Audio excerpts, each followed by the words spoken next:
Well, President Bola Tinubu has praised the National Assembly for approving the state of emergency in Rivers State, describing it as a decisive and patriotic step to end the prolonged political crisis that paralyzed governance and threatened national economic security.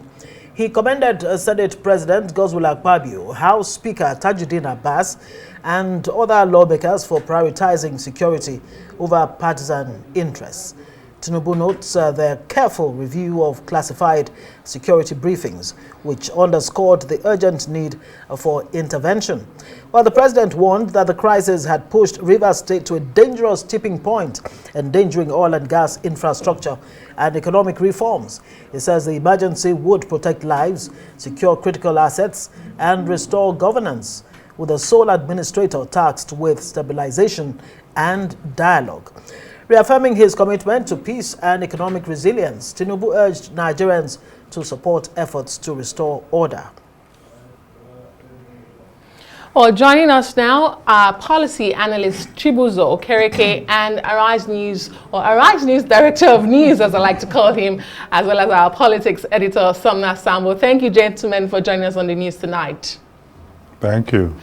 Well, let me begin with you, Mr. Chibuzor, here in the studio with us.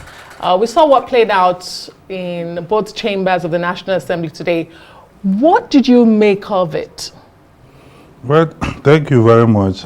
I think that for most of us who play in the legislative governance space, we can describe what happened today in the National Assembly to pass for a parliamentary or legislative coup. And there are reasons for that. You see, the National Assembly is a body governed by rules, governed by constitution, and when the National Assembly is in breach of its own procedure, it becomes a challenge for most of us who stand and support the framework of the institution. From even your news, you could understand that there was no debate on the general principles and merit of the issues within the frame by which the president declared a state of emergency. The procedure, as prescribed by the standing rules of both the House and the Senate, is subject to Section 60 of the Constitution, is to the fact that when this proclamation is read on the floor of the House or the Senate, the House will dissolve into executive section. And that is because the president had to send two important documents. One, the gazetted proclamation, and two, a compendium of background information leading to the decision he had taken. Those documents will be furnished to all members, rising from that closed door section. And the reason for closed door section is that most of the issues may be national security issues that should not be in the open. When they rise from a closed door session, a motion for the House to resolve to a committee of the whole to now debate the outcome of whatever document they have read. That is what should have happened. In the House of Rep, it appears that certain people have been selected to make comment and speak to the issues. In the Senate, we didn't even see any committee of the whole deliberation at all. And this is a very big, challenge.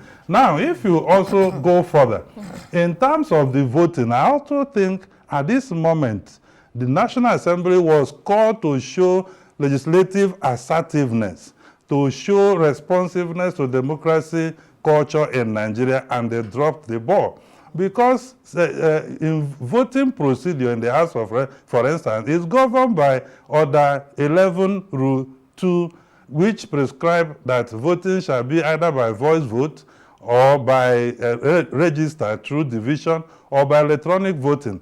However, in a matter as serious as declaration of state of emergency and ratification thereof, you have to rely on Order 11.6, which says when a matter is of national interest, there shall be a division. A division means there shall be a vote. And the Constitution in Section 305 requires that two-thirds. You cannot determine two-thirds through voice vote. But I'm more worried about opposition members because We'll come to the that. We'll definitely come to that. made a political decision, Yeah, Mr. Chibuzor, not we'll come to a that. constitutional decision. Let me bring in We'll come to Somna that. Sambo at this point. Somna, I mean, we've been following events as they unfolded. Many Nigerians actually hoped against hope that the National Assembly will step up to the plate and, you know, play the role of providing checks and balances. But alas, just like you heard Chibuzor say, it looks like the National Assembly has dropped the ball.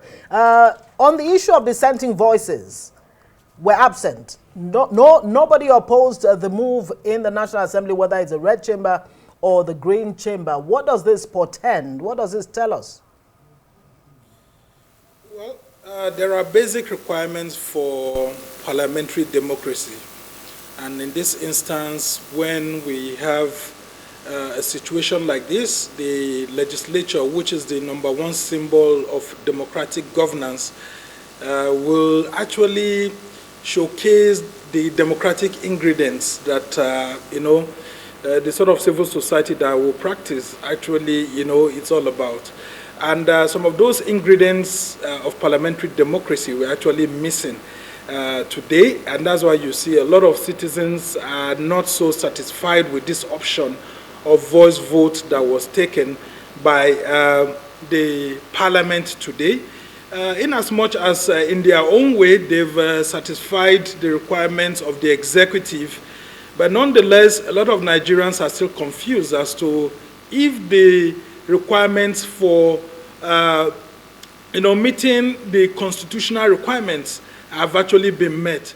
And specifically talking about what happened today, it's very clear that the federal lawmakers were under pressure, especially the governing party was under pressure to support the executive branch of government that is also governed by the governing party.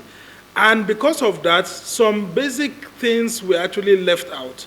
And some of those basic things are, for example, a lot of Nigerians are not aware if indeed both chambers actually met the quorum. Because what we could see here is the presiding officers, the Speaker of the House of Reps and the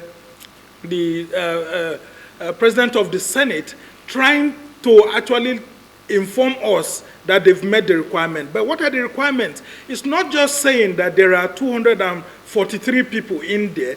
Apart from the register, everybody is still supposed to have appended his or her, signature to these, requirements that has been placed before them. And like Chibuzor said, even their own rules, they did not satisfy the full requirements of their own rule.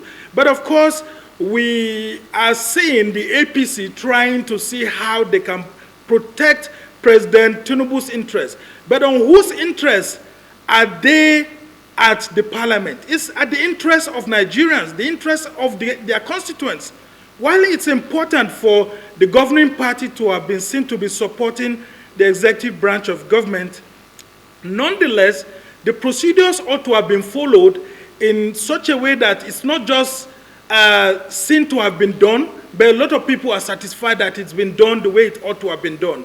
And in this instance, the expectation of the executive has been achieved, but legitimacy has not been bestowed on this process by the National Assembly. And you know that any process that's undertaken without legitimacy, you will lose the trust of the people. And so the National Assembly seems to have been promoting what may look like the tyranny of the majority through the governing party.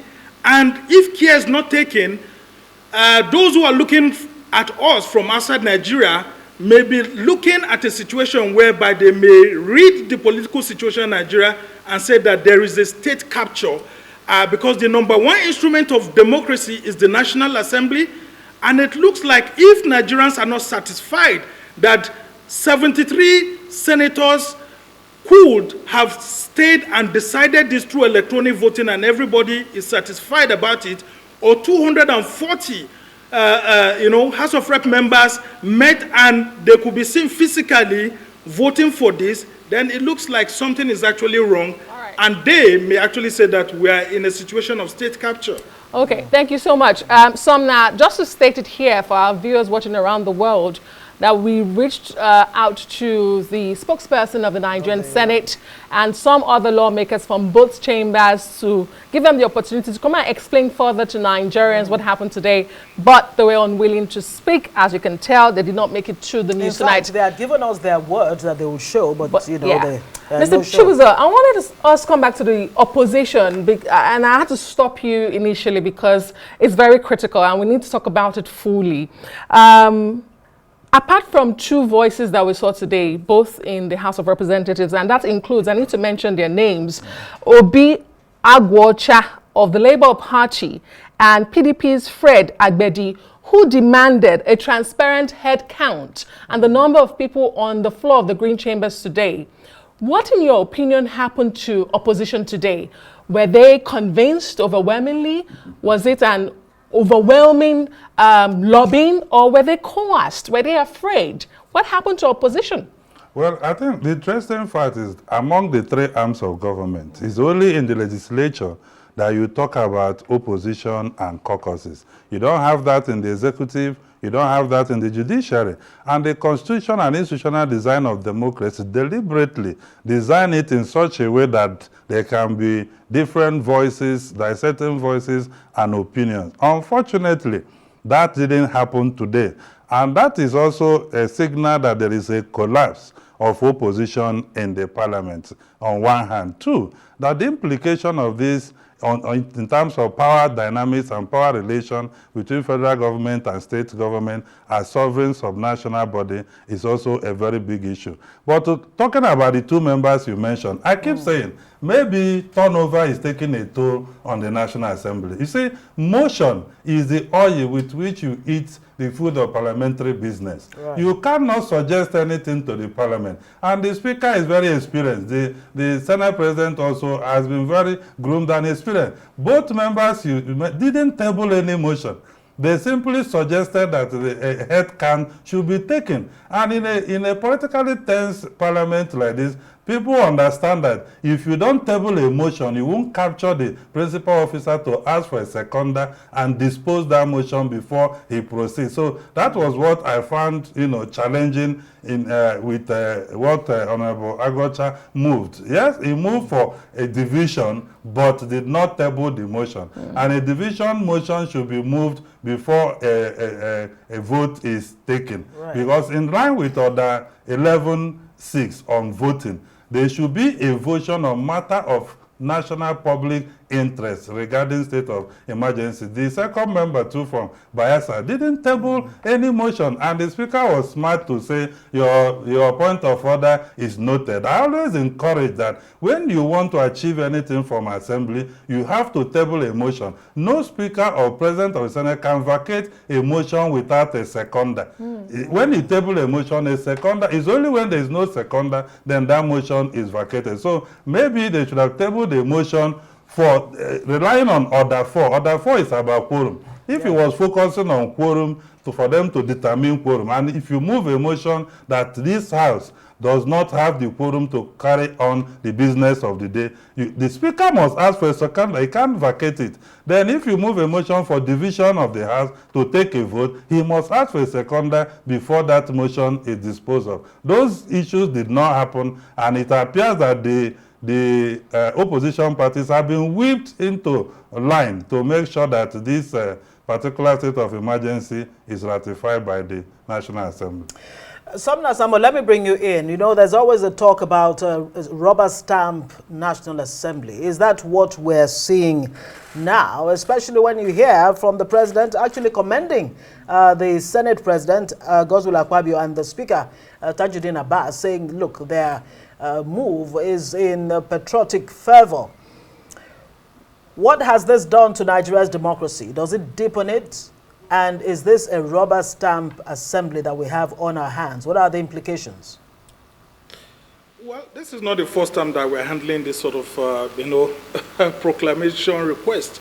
We've had that several times, like we've noticed in previous governments.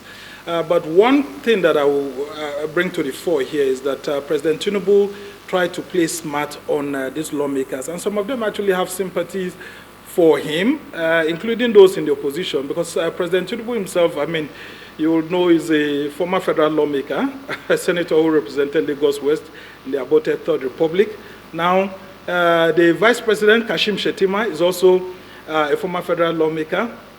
And then, of course, President Tinubu's wife is also a former federal lawmaker, former senator too.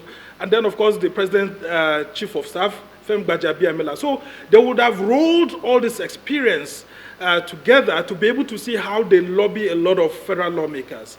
And then some of those in the opposition may have actually been offered something else in exchange for this support. Because, I mean, it just beggars belief why parties like the Labour Party, I mean, even the SDP that's coming up and all of that, wouldn't want to do much more than they did, especially in the House. I mean, because there are different parliamentary tactics to this. I mean, if not for anything, if it's just to show that, to just put up a public display, including staging a walkout, if indeed you're not happy with the way the governing party may want to use what it's usually called the tyranny of the majority in the House or Senate to actually, bulldoze their way into what we have seen. So, yeah, I mean, whatever has happened has already happened, but this speaks to the kind of federal lawmakers that we elect. Nigerians should know that as we head into the elections in 2027, they have to really think about those they elect very well. Because, Ngozi, for example, you would have loved to know where your senator or your House of Rep member voted.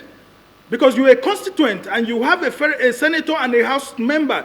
It's your right as a constituent to know where your senator or your House member voted on this issue, but you were deprived of that right. And I'm very sure Adesua would have also loved to know what her senator, or her House member actually voted or said on this. And then they cannot question the lawmaker and say, why did you vote for this? Why didn't you vote for this and all of that? But that is the democratic right, the constitutional right, the parliamentary right that constituents have just been denied today by that decision to go on voice vote and not go on electronic voting or division like Chibuzor said, because these things were placed in the Constitution specifically because the original thinking of the founders of the country, the drafters of the Constitution, is that those who send their parliamentarians to the parliament, they have the inherent right to know where their parliamentarians vote or stand on national issues. So did they get to know today? Well, they didn't get to know. Yeah. And so this is a loss for Nigeria's democracy. It means we are not advancing, and the presiding officers, as much as they would have been smiling to the, to the executive right now, because, I mean, yeah, they are from the same party and all of that. Yeah. Nonetheless, they should know that tomorrow they may be in the opposition. Yeah, great. And it may be a huge challenge. You highlight a very important point, Somna. During elections and even in governance, we focus so much at the center, the president, and the Nigerian president is said to have enormous powers. Perhaps it's time for constituents to also focus on who represents them at the federal and state level. But Chibuzor, let me come back to you. And not to play the devil's advocate, but when you read the president's statement commending the lawmakers today, he acknowledged the lawmakers for what he called diligent review of classified security briefings in underscoring the urgent need for intervention to prevent further escalation in Rivers State. Is it possible that the public has not been told the full picture and full story of, this security concerns that the president has raised and that the National Assembly has now backed up? Well, yeah, that is also the purpose of the closed section. It's at that closed session that the compendium on the background information leading to that declaration is made available to every member. It's a confidential document. But the challenge is, anything could have been in that document, and they didn't have time to review it and even ask questions. And I agree, certain important national security concerns may have been raised in the document required, because when they rose from the closed door session, it appears that they've been baptized with new information on the need for this to go on. But I see certain key factors. One, is that it appears they have been sold the fact that this is the only way to bring peace to Rivers State, because the governor struggled to present budget after the Supreme Court judgment. It didn't work. There were issues about correspondence between these two arms of government. No one could receive correspondence from each other. They have also been told about important national security asset that is being targeted by certain groups, including foreign extremists. They were also briefed about other needs, which was why the House and the Senate started amending the proclamation order to the fact that there should be national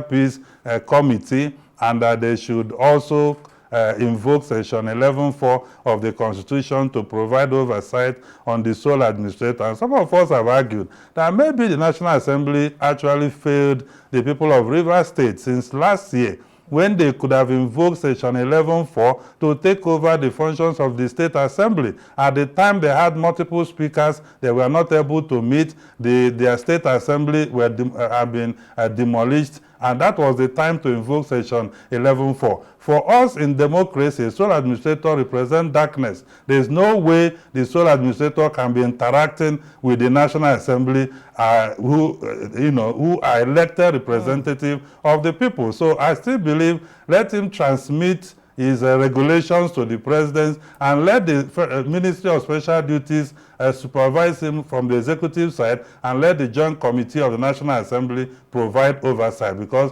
you cannot have an important body like National Assembly come and make law for a sole administrator to implement. There is no connection between light and darkness.